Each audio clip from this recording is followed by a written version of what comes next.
We need to talk about the latest update with Latisha because she's officially a free woman again after she went to her sentencing last week. The judge sentenced her to 15 years in prison for her theft and forgery charges. She was taken into custody immediately after her sentencing, and she had the ability to appeal her sentence up to 30 days after her sentencing. And then she had the ability to bond out on her charges, and her charges were $10,000 apiece, cash only. So her bond was supposed to be 20,000 cash only, but somehow she was able to get out by posting a $10,000 bond, not a $20,000 bond, and she was released from jail temporarily. I guess she has started the appeal process, and I looked into it, and then I have someone who knows a lawyer who talked to a lawyer, and they said that can take anywhere from a few months to a year for the appeal process. She still has this 15-year sentence that she has to serve unless it ends up getting overturned from this appeal.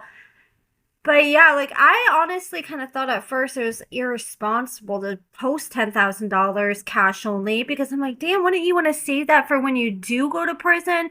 But also she is pregnant, so I'm sure she's kind of hoping that maybe she can be out long enough until the baby's here, because she is supposed to be due in February.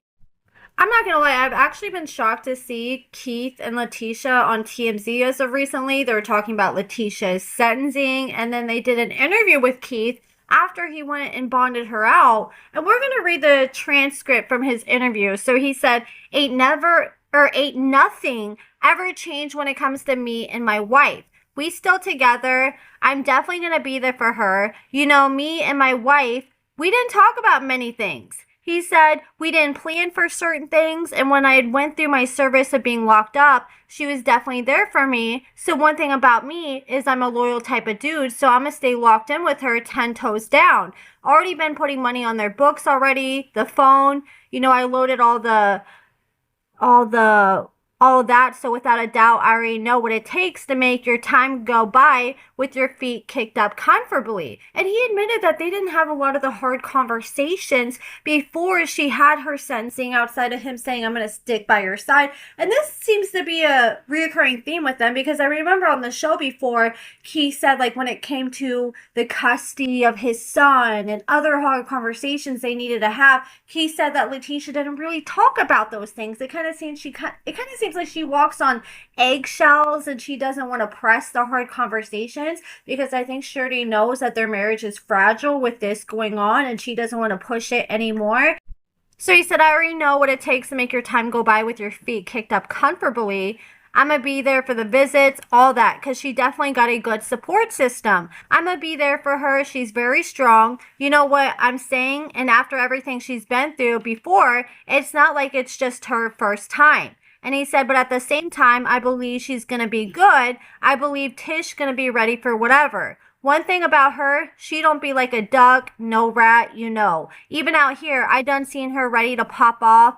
Bobby, hey, chill out. What is your... I think he meant to say baby, but it says Bobby.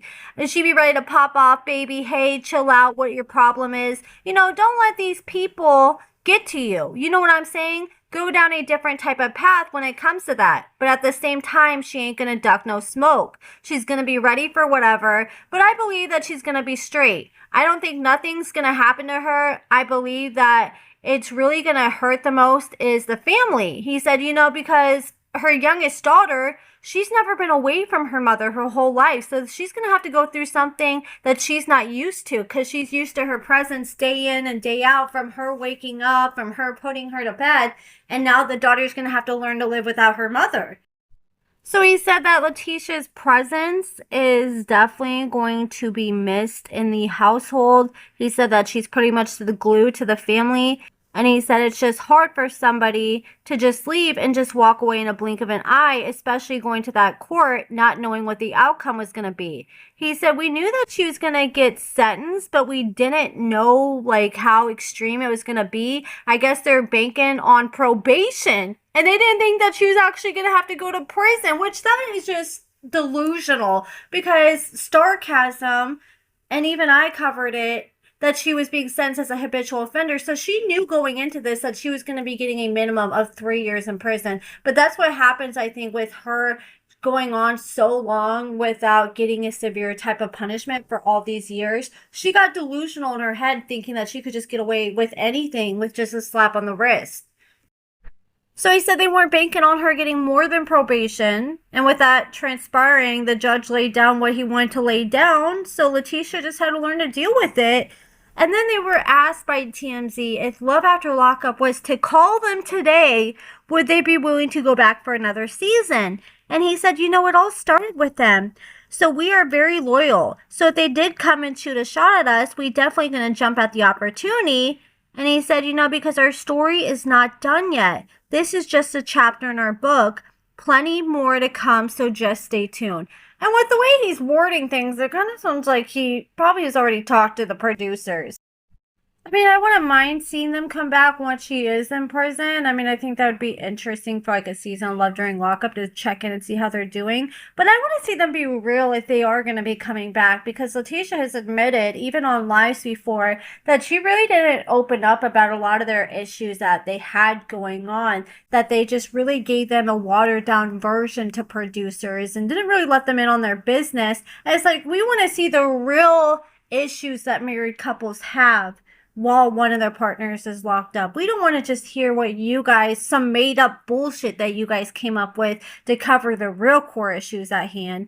But yeah, that's pretty much it, guys. I just had to come share this update with you guys. And like I said, she is appealing her sentencing, and she has anywhere from a few months to a year before she does get an answer on that. I don't think that they're going to overturn her sentencing, but we'll see what ends up happening. But let me know what you guys think about all this. Are you guys surprised that Latisha ended up bonding out? If you were in Latisha's shoes, would you pay $10,000 to bond out, or would you just save that money for when you go to jail?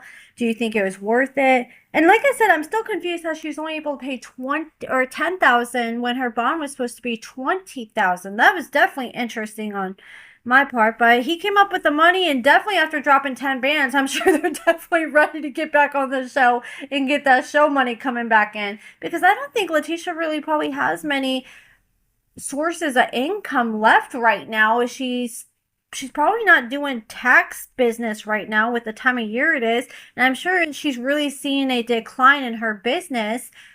And what that book she had that she was selling, has anybody ever got their books? She said she had that book coming out, The Stiletto Wearing Felon, and I heard from multiple people who reached out to me, sent me proof that they ordered the book, and it was a few months after, and they still hadn't received the book, and I still haven't heard of anybody getting their book. So if you happen to order the book and got one, then definitely let me know. Like, hit me up on Instagram or on my email or something. All that's in the description. Also, I just want to share this tidbit of information because I just saw this the other day. You guys know Colleen, the lady that had the cleaning business that Latisha screwed over for $11,000. She sued Latisha and ended up winning. Well, a lot of people were asking Colleen, like when she was posting about Latisha's sentencing and stuff, well, why would you even go give that lady that type of money anyways, or do any kind of business with her knowing her criminal history? And the thing is, like, Colleen, she said she didn't know her criminal history, first of all, but apparently she came across Latisha and she even sent me the recording. So Latisha was brought on the local news. The local news brought her on and hyped her up as this business and tax professional, and they're recommending her services to other people. And then they come to find out, Colleen learned that they didn't really look into her background. They didn't do any kind of digging or verifying. I'm trying to think of the right word for it. I guess verification, or they didn't. What's the word for it? God, it's so annoying. When I do these videos, sometimes like the word be at the top of my head. They didn't do no digging into her background or trying to make sure like this is a good, honorable person that we're going to promote before bringing her on. They didn't do their due diligence. That's the word I'm thinking of. They did not do their due diligence with with Latisha before they decided to bring her on their news station and promote her. And little did they know, they brought this woman on, promote her services, just for a woman by the name of Colleen, whose daughter was dying of cancer at the time, to think, okay, the news is putting her on. This must be a good source to go to for my tax services, and then she ends up getting screwed over by listening to someone the news promoted, which was unfortunate. But that's just a reminder that we got to also do our due diligence before we also start looking into other people, because you just never know.